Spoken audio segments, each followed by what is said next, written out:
ടെൻഷനില്ലാത്ത ചിന്തകൾ ഉണ്ടാകാം, മധുരകരമായ ചിന്തകൾ ഉണ്ടാകാം. അതോടൊപ്പം തന്നെ നിങ്ങൾ എന്നെ ശ്രമിക്കുകയും ചെയ്യുന്നത്. അപ്പോൾ ഈ രീതിയിൽ മനസ്സിന്റെ വ്യാപാരങ്ങൾ അമിതമാകുമ്പോഴാണ് നാം ജീവിത സംഘർഷം, അതുമല്ലെങ്കിൽ ടെൻഷൻ എന്നെല്ലാം ഓമന പേരിട്ട് വിളിക്കുന്ന സംഭവങ്ങൾ ഉണ്ടാകുന്നത്.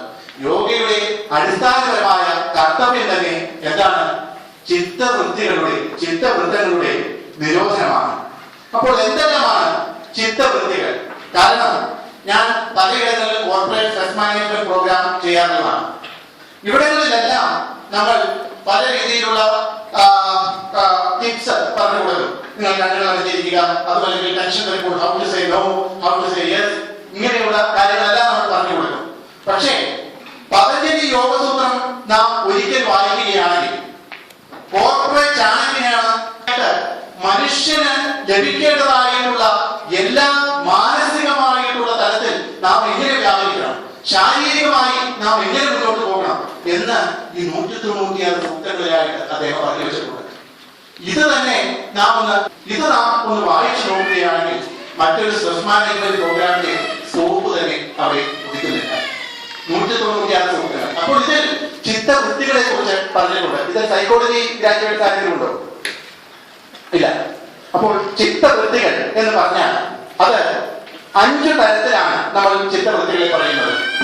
പ്രമാണ, വിപര്യ, വികൽപ്പ, നിദ്ര, സ്മൃതി. പ്രമാണ, വിപര്യ, വികൽപ്പ, നിദ്ര, സ്മൃതി എന്നിങ്ങനെ 5 വികല്പങ്ങളെയാണ്, അതുപോലെ വൃത്തികളെയാണ് നാം പറഞ്ഞിരിക്കുന്നത്. എന്താണ് പ്രമാണം? പ്രമാണം എന്നാൽ നോയിങ് കറക്റ്റ്ലി, ഒരു കാര്യം ശരിയായ രീതിയിൽ മനസ്സിലാകുക.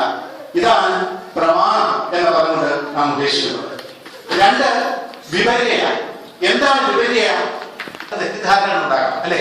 ഒരാൾ നമ്മളോട് സംസാരിച്ചപ്പോൾ അവനൊന്ന് ചിരിച്ചോ എന്നൊരു സംശയം, അവൻ പ്രതികരിച്ചതായിരിക്കാം. അഭ്യാസ വൈരാഗ്യ തത് നിരോധ എന്നാണ് പറഞ്ഞിരിക്കുന്നത്. അതായത് അഭ്യാസം. എന്താണ് അഭ്യാസം? എന്താണ്? പ്രാക്ടീസ്, നിരന്തരമായ പരിശീലനം. വൈരാഗ്യം.